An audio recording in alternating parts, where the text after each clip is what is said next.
Olá, seja muito bem-vindo, muito bem-vinda a este espaço, que a partir de hoje será um espaço para a gente discutir direitos humanos.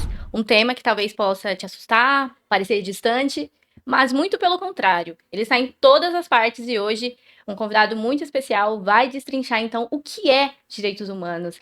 Estou aqui com Mozart Moraes. Olha, ele tem o mesmo sobrenome que eu. Mas não é meu parente, né, Olha Mozart? só, Tudo bem? Como você está? Chegou bem? estamos aqui. Embora nessa loucura paulistana, chegar aqui é sempre um desafio, mas estamos aí buscando sobreviver nessa maluquice que é São Paulo e viver em São Paulo, né? Um grande prazer estar aqui, principalmente sobre essa pauta que é direitos humanos. É um tema que, vez ou outra, as pessoas têm certa dificuldade de entender o alcance, acho que é algo muito longe, algo que só fica nas discussões acadêmicas, na Comissão de Direitos Humanos, às vezes, do Congresso Nacional, do ministro que fez essa ou aquela proposição tal, mas hoje a gente precisa desmistificar esse mito para a gente, inclusive, informar os verdadeiros destinatários, que é a população. Então, esse é um tema que me vem desde a formação em Direito, né? Sou formado em Direito, me formei em 2011, e a gente tem como norte dos estudos no Direito basicamente isso, porque é a linha mestra do Direito, tá? A partir daí, a gente destrincha toda e qualquer codificação, todo e qualquer estudo. Depois da minha formação, fiz uma pós-graduação que me proporcionou algo que eu sempre gostei de fazer, que é lecionar. Costumo dizer que eu leciono desde tenra idade, ajudando meu pai, por exemplo, nas aulas de música, né? Então, também é um exercício que sempre me trouxe muita alegria. Então, desde 2015 lecionando, em 2016 ingressei num mestrado, né? Na Unifiel, e lá a gente desenvolveu alguns estudos e reafirmou algumas posições que eu tinha, me fez repensar outras tantas, que basicamente estudar é isso. Você contrariar o senso comum, o senso natural que está em você, para você buscar esse conhecimento técnico aí. E a partir de então eu comecei a discutir mais a fundo esse tema, fazendo com que ele, acho que como professor, eu tenho como missão, inclusive, tornar questões mais simples, questões que sejam de entendimento. Então, por que que eu não preciso de uma sofisticação intelectual para que esse conhecimento chegue nos reais destinatários? Então, basicamente, é disso que a gente está falando. É claro que a gente sempre tem uma seguinte premissa: o senso comum sempre retorna esses direitos humanos sempre quando alguma coisa acontece no sistema carcerário. E de fato, lá sim é um momento em que precisa estar os olhos sempre atentos, porque a pessoa está com a sua liberdade restrita, ela só consegue ter acesso à saúde, educação, cultura, lazer, que continua sendo um direito dela, através de alguém que chega lá e entrega isso.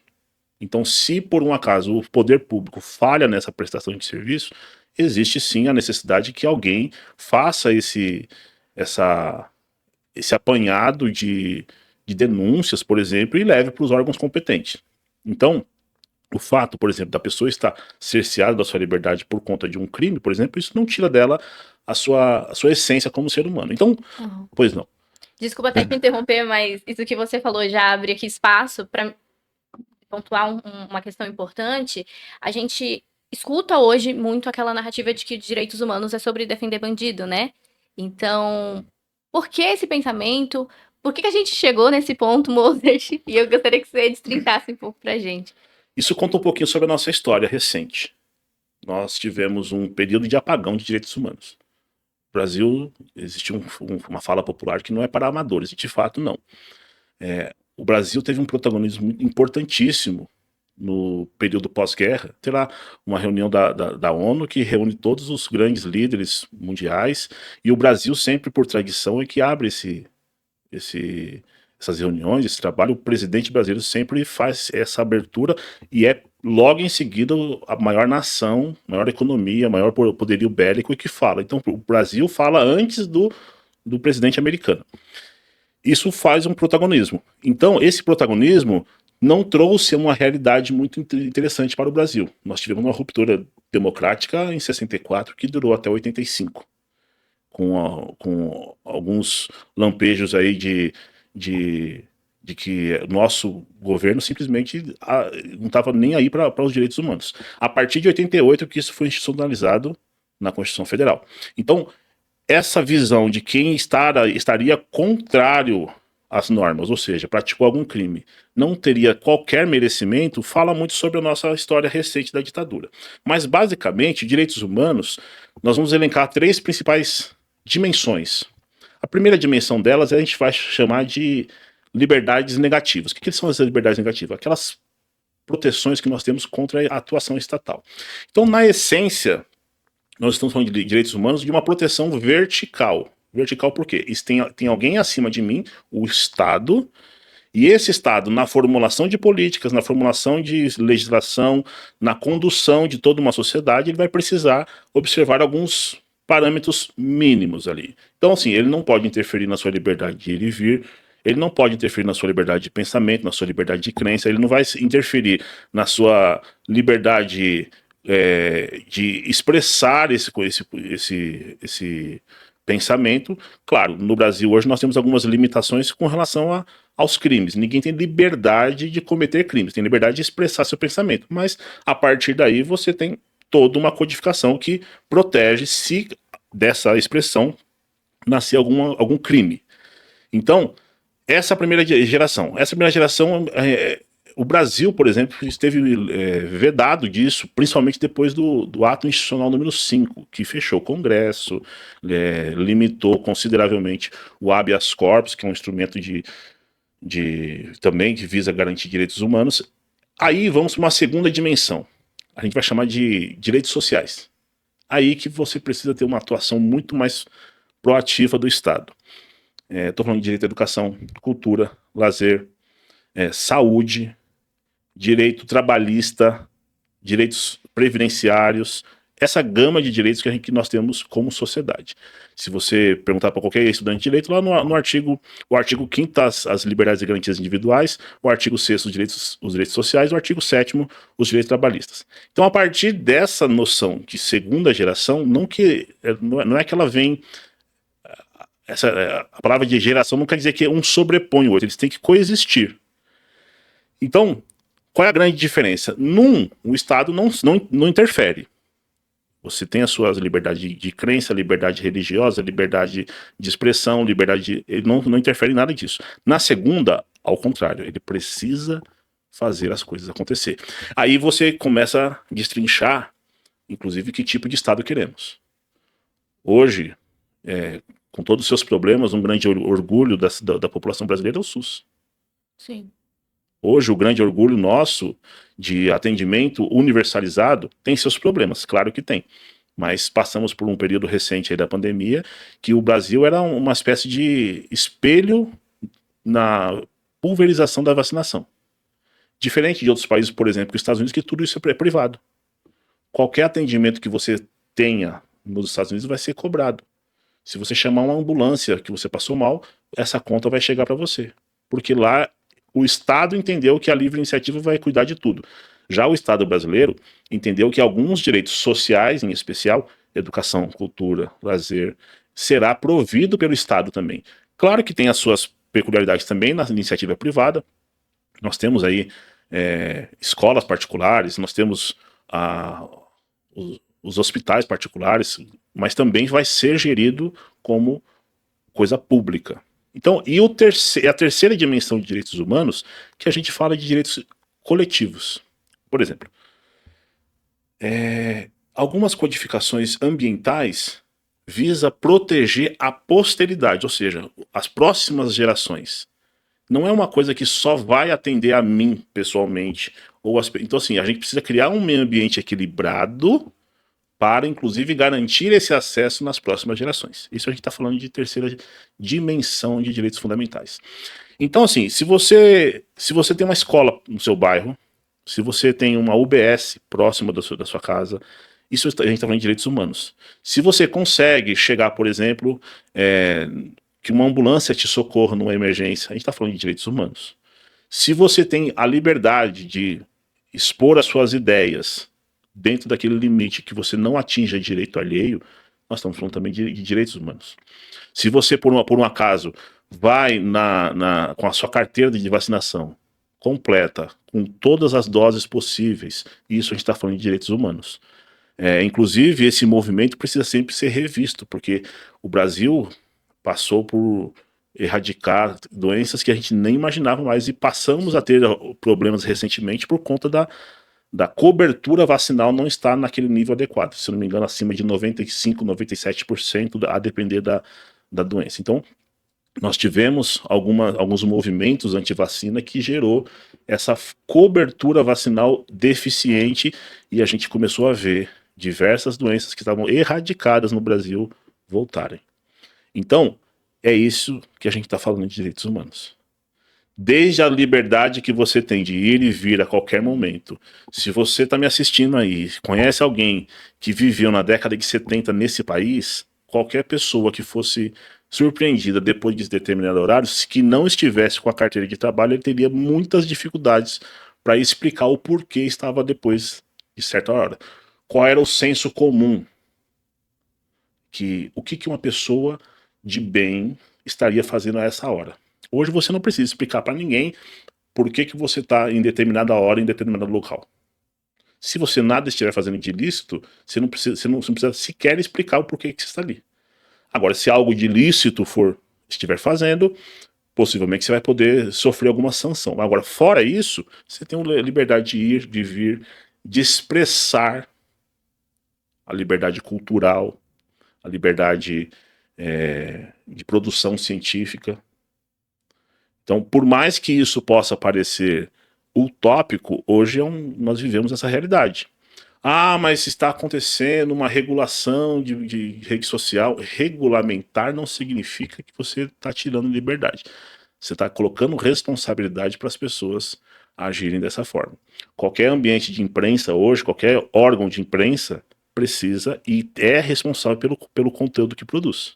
Mas quais são os desafios que regulamentar as redes sociais traz aqui, pensando no contexto de Brasil? O desafio basicamente é econômico. Por quê? Porque isso gera um custo que eles não estão acostumados, não querem.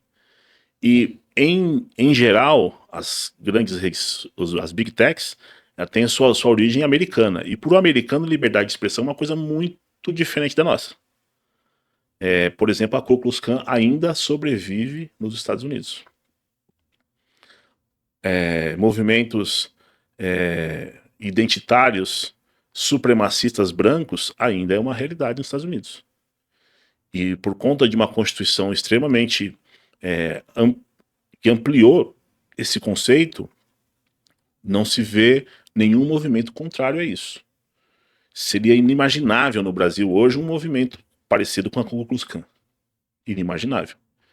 Um movimento desse no Brasil hoje, para sobreviver, teria que estar na clandestinidade. Hoje, a gente tem recentemente tivemos um podcast, inclusive, um apresentador que defendeu que poderia existir no Brasil um partido nazista. Ele teve sérios problemas. Teve que sair da apresentação do podcast por conta de defender ideias a esse ponto. Então, qual é o problema? Quando você passa a normalizar esse tipo de conduta, você passa, inclusive, a aceitar. E talvez você não consiga coibir isso a ponto de você não ver uma reedição do Holocausto, por exemplo. Nós estamos diante de uma situação que o poderio econômico destas empresas faz com que elas fiquem a seu bel prazer. Hoje discute-se muito, inclusive, como vamos coibir o poder dessas corporações. São multinacionais, as big techs, e tem muita questão envolvendo o próprio Estado. Porque assim, no direito a gente estuda constitucionalismo. O que é constitucionalismo? É uma contenção do próprio Estado. O Estado cria mecanismos para coibir o próprio abuso. Agora, como é que eu vou fazer para criar um mecanismo para coibir abusos de quem já tem o poderio econômico? Essa semana passada eu costumo, uma fala para os ingressantes do curso de Direito, eu falei assim, ó, pensem numa seguinte situação. O milionário, ele não precisa do direito. Ele faz as suas coisas acontecer pelo poder econômico. Quem precisa muito do direito é a nossa população, que pouco acesso tem e quando precisa, inclusive, encontra dificuldade de fazer valer seus direitos. Que seriam, por exemplo? Eu estou falando de acesso a uma educação de qualidade, acesso a uma saúde, medicamentos. Então, se você tem o poder econômico para fazer valer sua vontade nisso tudo, você consegue resolver seu problema. Agora, você não tem esse dinheiro, você precisa se socorrer do Estado. É aí que o direito começa a operar em favor dos menos favorecidos. Quem tem o poder econômico, compra, faz, resolve. Agora, quem não tem? Essa pessoa que vai precisar ser amparada pelo direito. E vez ou outra, essa pessoa não tem como pagar por isso. Por isso que a importância, inclusive, de o acesso à justiça também ser um direito fundamental. Porque é o acesso à justiça que permite você acessar outros tantos direitos. Então, nesse mundo das Big Techs, a gente precisa arrumar um jeito de coibir. Recentemente tivemos alguns eventos de uma grande rede social, capitaneado pelo Elon Musk. Ele simplesmente, deliberadamente, passou a descumprir ordens judiciais. E o preceito máximo que nós temos no Brasil hoje é o seguinte: ordem judicial não se discute, se cumpre. Se você discordou, eventualmente, você que nomeie um advogado, você que faça o recurso, fique à vontade. Mas em havendo uma decisão judicial, ela precisa ser cumprida, seja por quem for. Seja o mais rico do mundo, seja o mais poderoso do mundo, entrou em território brasileiro, vai ter que seguir as leis brasileiras. Esse evento trouxe muitos ruídos, mas a posição do Supremo Tribunal Federal foi rígida. Enquanto não tiver um representante aqui, está bloqueado. Aí alguns,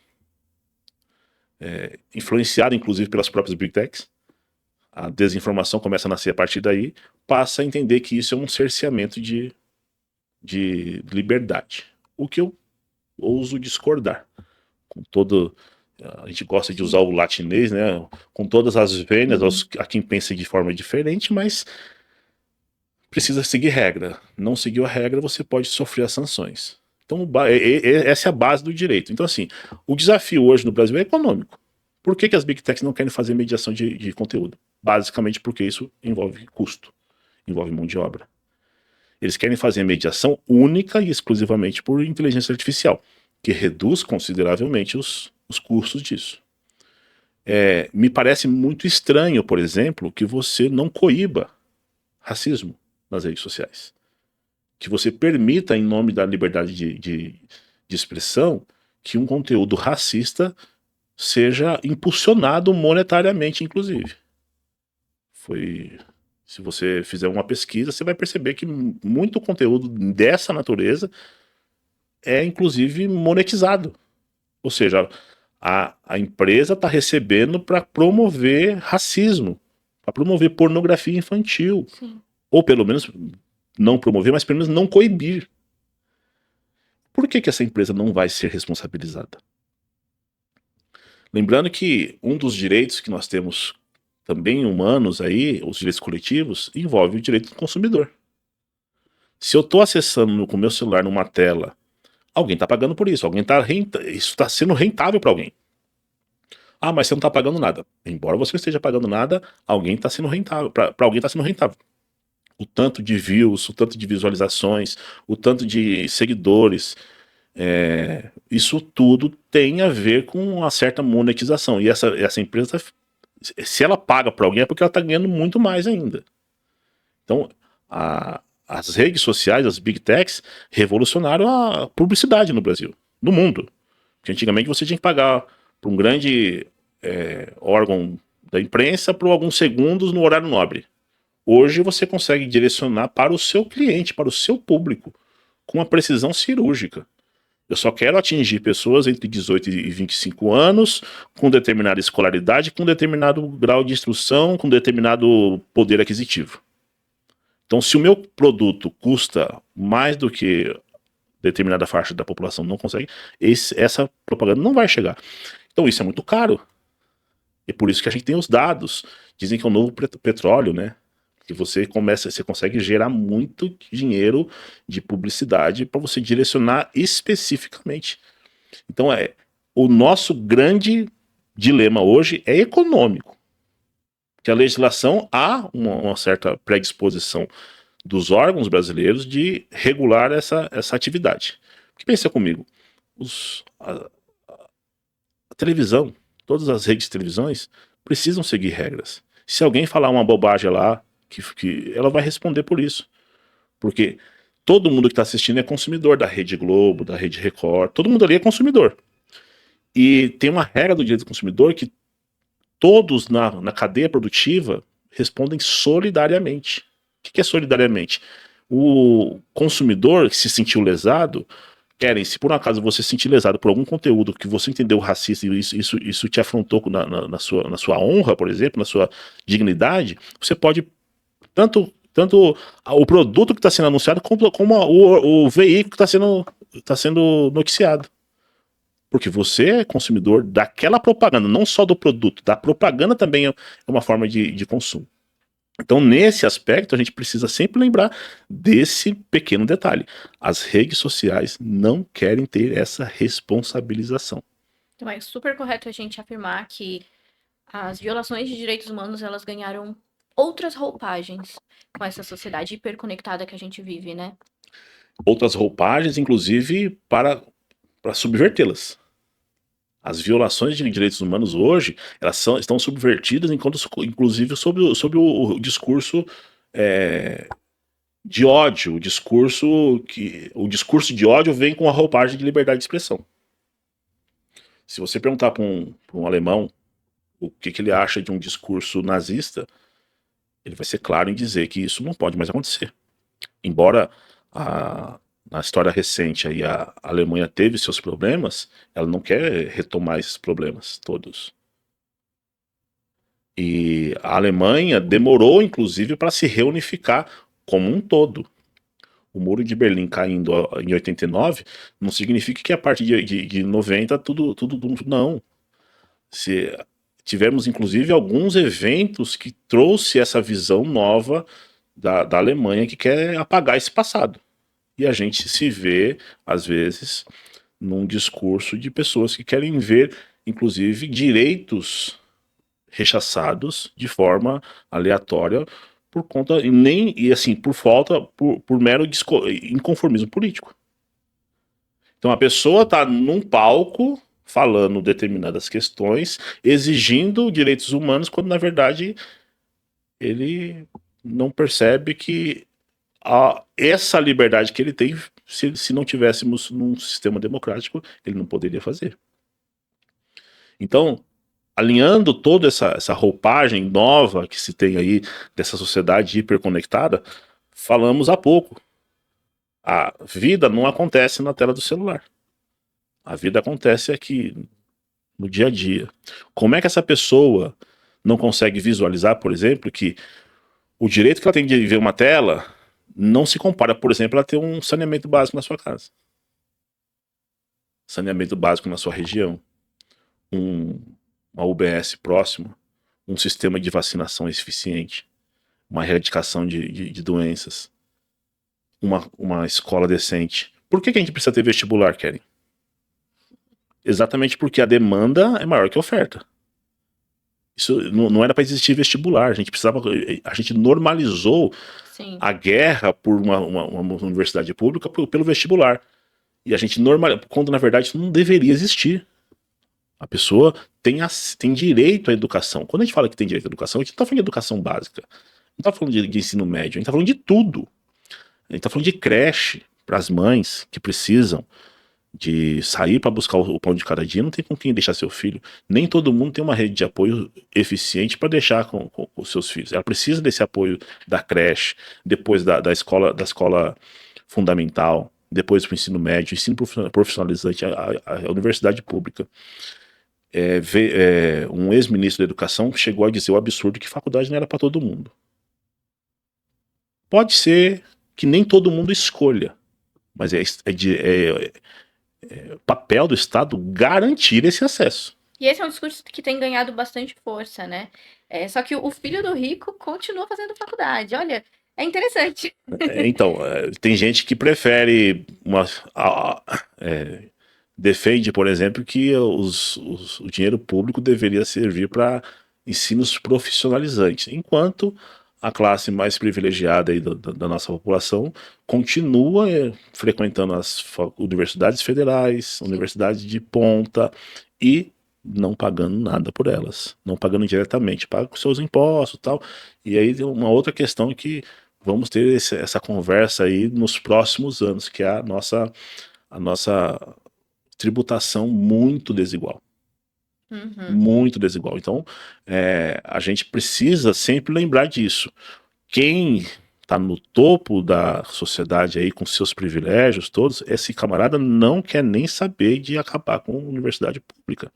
Eu já vejo gente precisando se formar, precisando se entregar aos estudos, tendo que pagar caríssimas mensalidades, defendendo às vezes o fim de cursos.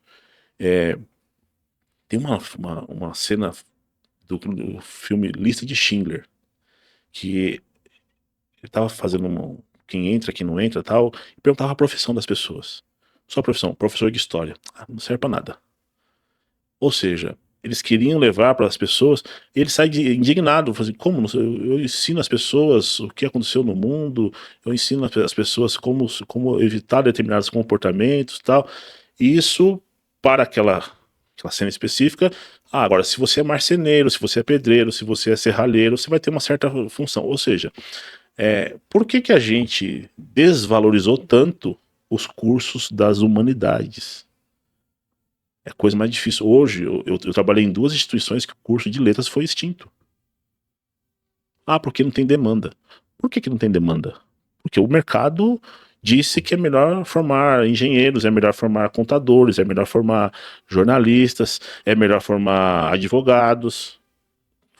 Então, assim, formações técnicas. E as humanidades, como é que fica? Como é que eu faço para pensar o mundo? Ser crítico com todo esse movimento que está acontecendo. Então, nesse ambiente tormentoso, a gente precisa ter, inclusive aqui eu faço um convite, inclusive aos comunicadores, a gente precisa comunicar isso para a população, para que a população saiba da importância desses temas. Universidade pública acessível a todos, um SUS que atenda com dignidade todos que precisem dele. E os grandes tratamentos de ponta tá tudo no SUS. E a gente precisa que ele se fortaleça, que ele seja uma realidade para todo mundo. Não algo muito longe, não algo muito específico, não para o cidadão. Eles têm que saber aonde vai buscar. Não está na nossa contabilidade pagar por serviços médicos. Não está nessa contabilidade. A gente não contabiliza esse custo como natural. Mas a gente precisa. Então, esse papel que a gente faz aqui de informar com linguagem clara, eficiente, dinâmica, para que a gente tenha, inclusive, lutas. Só lembrar, ninguém te entrega nada. Tudo que você hoje tem, estar aqui na frente de entrevistando uma pessoa, você como mulher, de se ver com uma carreira promissora pela frente, tudo isso foi conquista. Nós estamos num país que há menos de 100 anos as mulheres votam. As mulheres começaram a votar no Brasil em 1930. A realidade dos divórcios serem permitidos é muito recente, década de 70. Ainda é uma realidade dura para a gente encarar a violência doméstica contra as mulheres. Então a gente está falando de coisas básicas. Então, a gente precisa fazer essa discussão, levar essa discussão para maiores fóruns possíveis e fazer isso chegar lá na população. Lá na população, que às vezes mal Na Dona tem. Maria, no São José. Exatamente.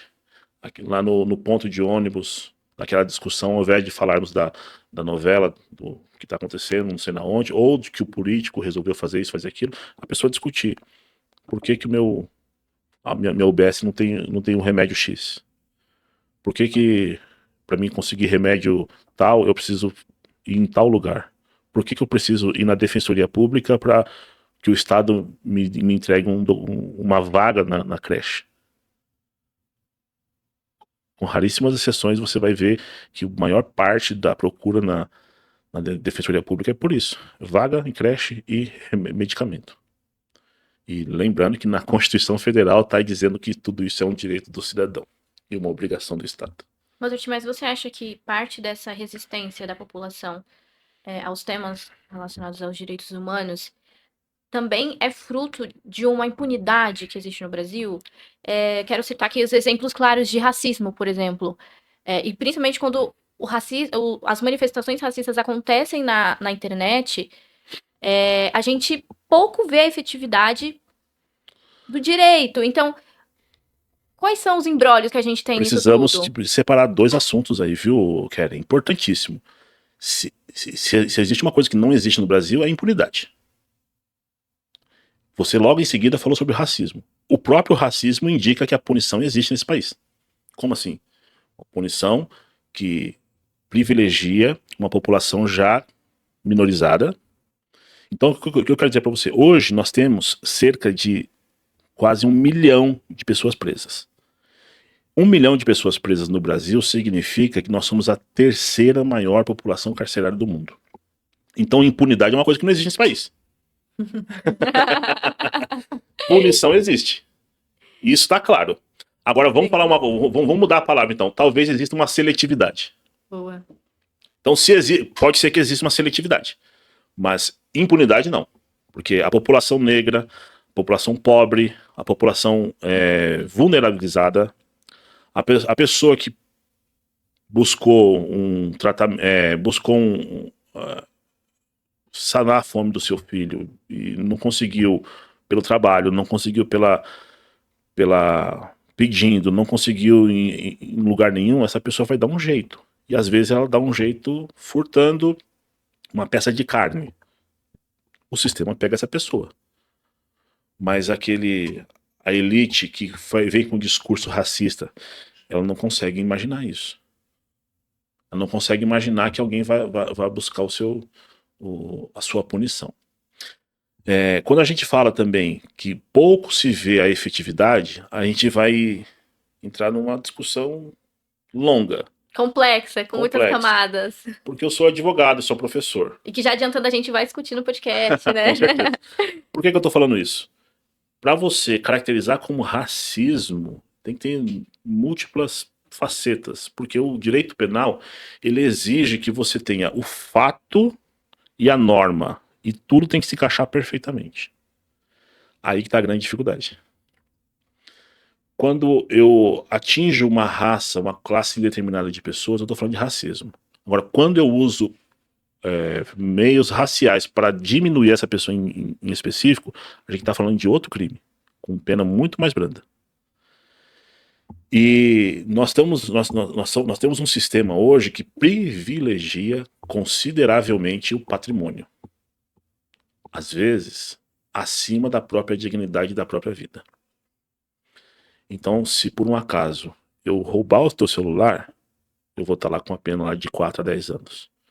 Só que se eu atingir a sua honra com ofensas racistas, misóginas e tudo mais, a pena vai ser muito mais branda. Então, uma discussão que a gente precisa começar a ter. Até pouco tempo atrás, 1 ano atrás, mais ou menos, um pouco mais, um pouco menos, nós tínhamos uma certa excentricidade legislativa. Se a pessoa desse um tapa na própria esposa, ele estaria sujeito a pena de 3 meses a 3 anos. É muito, é pouco, já já a gente conversa. Mas se esse mesmo tapa fosse dado no gato ou no cachorro, a pena era de 2 a 5 anos. Opa. Vamos partir da premissa que quanto maior a pena, maior a proteção. Quanto maior a pena, mais eu quero que você não faça tal coisa. Então eu posso concluir, sob esse prisma, que o bicho de estimação, o animal de estimação, teria mais proteção que o ser humano. Então, a gente chega... Então, assim, o que a gente precisa discutir hoje, Keren? Movimento negro, movimentos democráticos em geral, movimentos que buscam direitos das mulheres, todos esses movimentos eles precisam parar de achar guarida no sistema penal. Não é lá que está a nossa solução. Ao contrário, lá está o nosso problema. Porque parte do problema importante está lá. Então, os movimentos identitários, os movimentos antirracistas, precisam começar a entender que não é lá no direito penal que vai estar a nossa solução. Talvez lá esteja o nosso problema. Porque quantos ministros nós temos hoje negros do STF? Acho que o único que tivemos foi o ministro Joaquim Barbosa. Sim. Quantas mulheres temos lá hoje? Não temos. Uma mulher. Ministra Carmen Lúcia.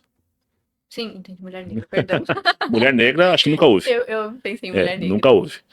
É uma luta dos movimentos para que essa representatividade chegue lá. O nosso ex-presidente Jair Bolsonaro garantiu a representatividade evangélica. Só que, na essência, os evangélicos não são brancos, tampouco os ricos. São, em sua maioria, pretos e pobres. E não foi essa, pelo menos na minha visão, não vejo a população negra e pobre representada no ministro que ele escolheu. Acho que está longe disso. Não quero entrar nesse mérito, mas está longe disso. Então, se a gente está falando que não tem nenhum negro no STF, STF só para a gente fazer um recorte super elitista. Mas isso se expande para o STJ. STM teve um barulho gigantesco porque foi eleita uma mulher como presidente, que é o Superior Tribunal Militar. E, além disso, ela tem suas posições super contrárias ao conservadorismo militar. Ela, no discurso de posse, ela deixou bem clara a sua posição ali. Mas se você olhar para a maior parte da população hoje é mulher. Mas isso não reflete na maior parte de juízes.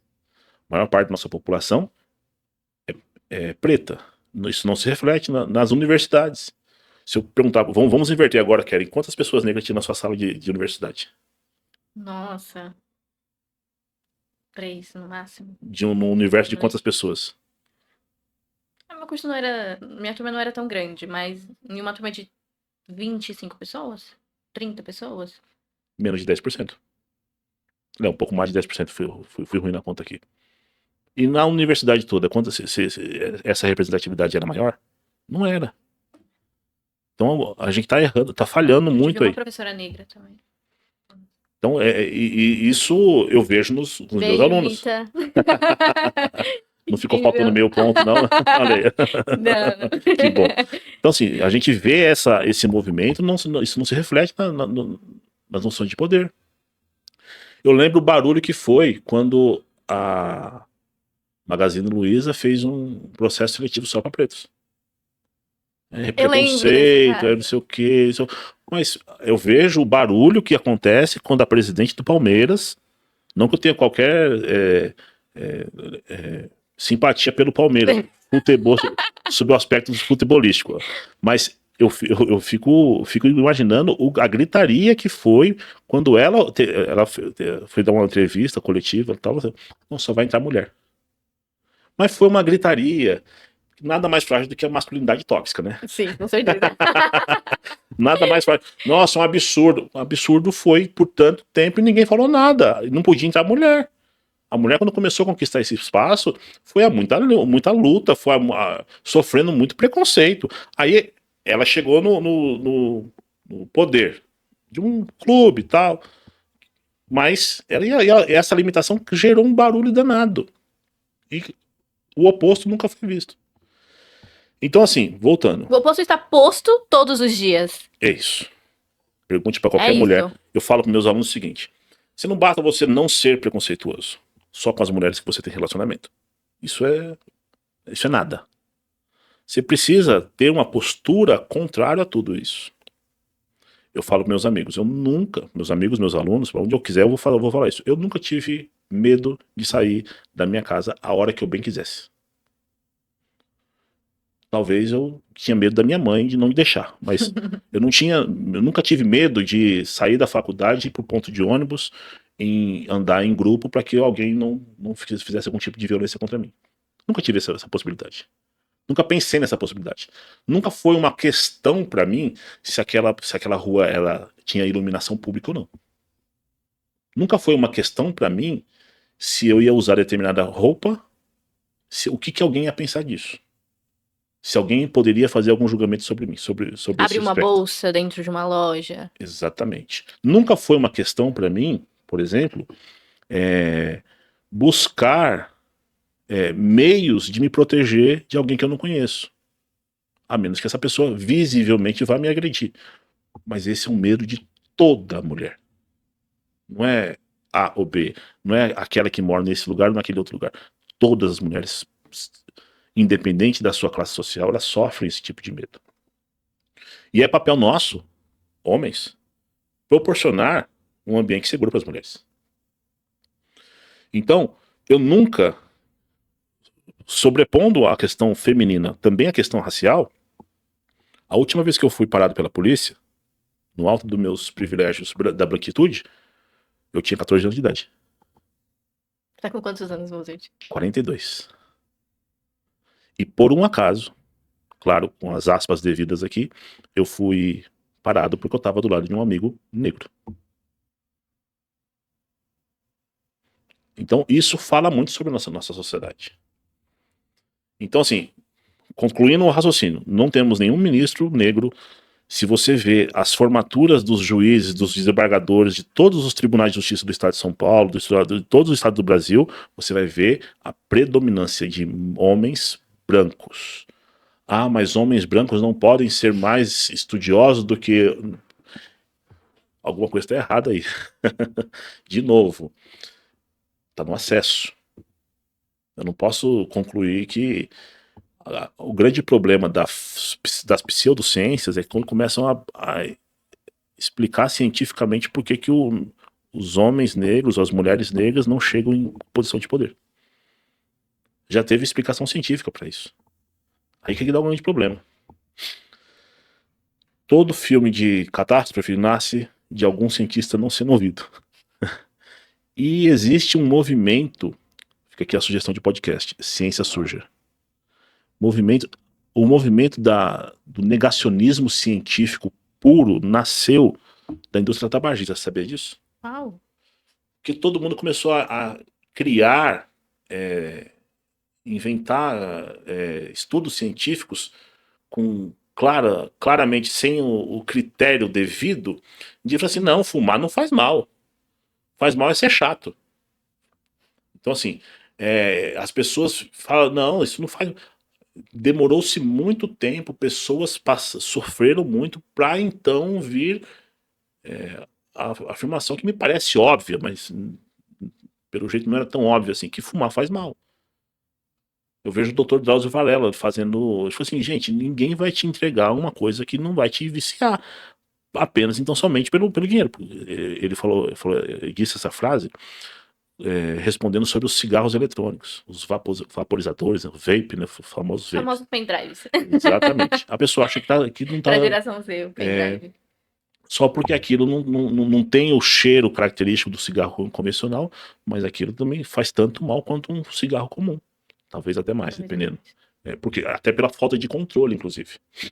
Então, se eu estou falando continuando o raciocínio, eu não tenho representatividade no judiciário, eu não tenho representatividade tanto negra quanto de gênero na política, nas grandes corporações, a maior parte dos... E assim, fora o preconceito que as mulheres sofrem pela questão da maternidade.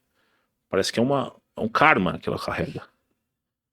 Se a pessoa fala que quer ter filhos, simplesmente ela está abrindo mão de uma carreira. Mas se fala que não quer, também é tida como... também é uma outra questão. Ela é tida como como é que fala? Uma amiga minha falou que chamaram ela de egoísta. Nossa, mano, sua geração é egoísta, não quer ter filho. O que teve uma coisa com a outra? Mas eu tenho uma amiga, não recomendo, tá? Não recomendo fazer isso. Ela devolve o constrangimento. Por que você tá casada há tanto tempo e não teve filho? É porque eu tive câncer. Só que ela não teve câncer. Ela devolve o constrangimento. Eu fico imaginando a pessoa com essa cara. Vixe, por que eu perguntei isso? Por que você não teve filho? Porque eu não quis. Por que as pessoas têm tanta dificuldade de aceitar isso, principalmente vindo das mulheres? Se o homem não tem filhos, tudo bem. Agora, se a mulher não tem filho, é porque não soube cuidar do lar, porque não soube, não quis ter outras, só quis ficar bagunçando na vida. Aí começa a nascer uma série de sub, sub-argumentos. Porque isso não é argumento. Argumento é eu quero, eu não quero, ponto, acabou. Então, eu não tenho representatividade nos poderes, tanto de gênero quanto de raça. Não tenho nenhum tipo de. As mulheres que resolvem enfrentar essa luta são tidas como a violência de gênero. Aqui, a violência de gênero, ela é ambidestra nesse país. No mesmo processo histórico de um golpe que a nossa presidente Dilma sofreu, a violência de gênero que ela recebeu foi gigantesca, tanto quanto foi uma das que assinou o seu impeachment. Então, assim, a esquerda atacava ela por assinar o impeachment. Ela foi tida como destemperada porque gritava. E a direita também atacava a presidente Dilma por questões de gênero também e N outras coisas. Então, assim, quando a questão é racismo, quando a questão é preconceito de gênero, nesse país, ambos têm sua parcela de culpa. Porque o que sofreu a Janaína Pascoal também foi violência de gênero. Se um homem grita, ele é eloquente. A mulher é destemperada. Se um homem exibe suas forças, seus músculos, é uma pessoa bombado, é um que cuida do corpo. Se é uma mulher, ela está robotizando, ela está masculinizando seu próprio corpo. Ela não tem nem direito de escolher o que faz, sem falar da questão, as questões envolvendo o aborto. Então, assim, temos um cenário tormentoso, porque tudo isso nasce, inclusive, de desinformação. A desinformação nasce de uma mentira que vai sendo replicada, e a gente chega num patamar que você perde o controle sobre ela. Então, eu tenho certeza que nenhum ainda me entregou o tal do kit gay. Eu ainda não vi, Não chegou pra mim também. Não chegou.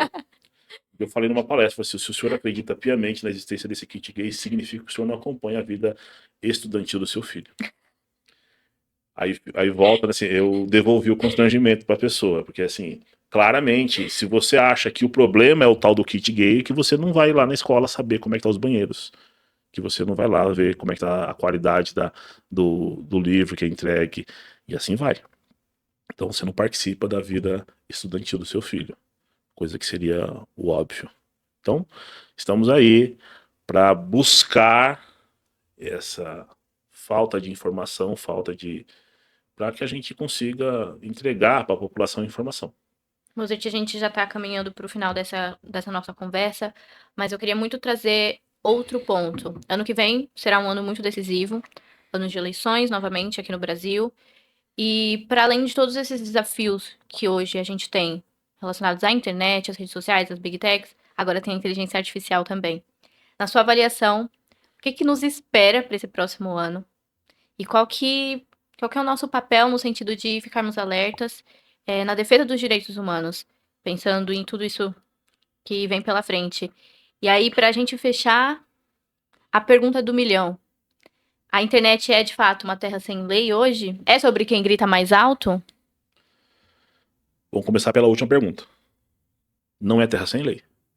A legislação que interfere aqui no mundo tridimensional também é no mundo da informática. Foi-se a época que você tinha um anonimato. Aliás, eu acho que essa época nunca existiu. Talvez você não era nascido ainda, mas assim que começou a lançar o UOL, que é o Universo Online, a pessoa começava a dizer que era uma propaganda desse mecanismo, que na internet você podia mentir. Ele descrevia uma pessoa completamente diferente daquela que ele era de fato. Então, determinadas características físicas que não batia com aquela pessoa que estava na frente, mas ele falava, aqui você pode fazer isso. Um tom de brincadeira você até pode. Mas ó, o seu celular sabe o que você vai comer hoje. Ele sabe o que você gosta, ele sabe em quem você vai votar, ele sabe qual produto de cabelo que você vai usar, quando que ele vai acabar, ele sabe tudo, seu celular sabe tudo. Se a gente começar a falar aqui de táxi aéreo, já vai começar a aparecer para você uma propaganda lá nos rios de alguma empresa mencionando isso. Mesmo sem que você tenha pesquisado objetivamente isso. Ele está ouvindo o que estava fazendo. Então assim, não é terra sem lei, e o cenário que nos espera, sob a ótica dos direitos humanos, é de muita atenção. A gente diminuiu o alcance da democracia para poder escolher os seus representantes. É muito mais que isso. A democracia, inclusive, ela tem que estar no plano não só vertical, mas também horizontal. De você olhar para o outro com respeito, com empatia. Que parece uma frase de efeito, mas ela tem muito sentido. Ninguém saiu de qualquer outro país para vir governar aqui. Os governantes saíram da sociedade. E isso diz muito sobre nossa sociedade. Eles não saíram de outro lugar para vir aqui fazer isso. Então, nós temos uma polarização ainda muito acentuada. Nós temos um processo. Hoje está acontecendo uma coisa estranha no nosso país. 2 ex-presidentes estão presos. O Bolsonaro está preso. Na casa dele, mas está. Assim como está o Collor. Isso não é bom para a gente. Isso não é interessante como sociedade. Bom seria que não tivéssemos a necessidade de buscar esse tipo de punição, esse tipo de medida. Claro que são medidas diversas. O Collor está cumprindo uma pena. O Bolsonaro está cumprindo uma medida cautelar. São coisas completamente diferentes. Mas hoje aconteceu isso. Acho que alguns anos atrás aconteceu uma coisa parecida no Rio de Janeiro. Se eu não me engano, dos vivos ex-governadores, todos estavam presos. O Garotinho, o Pezão, eu esqueci o nome de outros tantos. A esposa do Garotinho. Então estavam, se não me engano, eram 4 ou 5, estavam presos. O sistema carcerário comum, não estavam em casa não, estavam no sistema carcerário, cada um respondendo pelos seus malfeitos. Então a gente precisa sempre lembrar que esse sistema que a gente criou de cercear a liberdade é algo que a gente gostaria de não usar. Mas, vez ou outra, se reafirma que a sociedade precisa desse sistema. Então, é muito ruim ver hoje 2 ex-presidentes, cada um com sua peculiaridade, mas 2 ex-presidentes presos. Tá? Então, isso não é louvável para uma sociedade, ao contrário. Então, essa polarização será essa prisão do Bolsonaro domiciliar certamente será instrumentalizada para que ele fale aos 4 cantos do mundo que ele está preso porque fez uma postagem.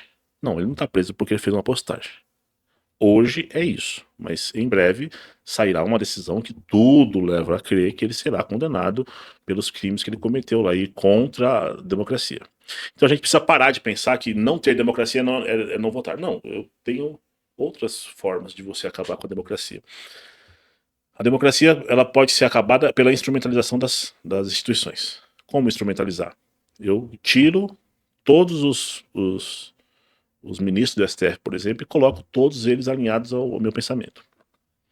Hoje nós temos no STF pessoas que foram nomeadas pelo Temer, pelo Lula, primeiro mandato, pelo Lula, segundo mandato, pelo Lula, terceiro mandato, pelo Bolsonaro, pelo Michel Temer, pela Dilma e pelo Fernando Henrique. Eu acho que o último que o Collor nomeou, o Collor nomeou o próprio primo, que é o ministro Marco Aurélio Mello. E Alexandre de Moraes foi indicação do Temer. Foi. O Xandão foi indicação do Pra Vampirão. quem aí tá achando que o Xandão é o maior esquerdista do mundo, Não é exatamente, eu não. sinto te dizer que não é bem assim. Aliás, pesquisem a história do Xandão, vocês vão perceber que estava escrito que ele ia ser o que é. Não tô aqui para defender o Xandão, não, mas ele Xandão. fez outras coisas bem piores do que o que ele está fazendo hoje. Fica aí a dica, pesquisem. O Jardineiro Paraguaio. É um filme hilário. Então, hilário e comprometedor da própria história. Só para vocês saberem do que eu tô falando, ele filmou a si mesmo, com a sua equipe e tal, uma abordagem a pés de maconha que ele, com um facão, saiu cortando um monte de pé de maconha.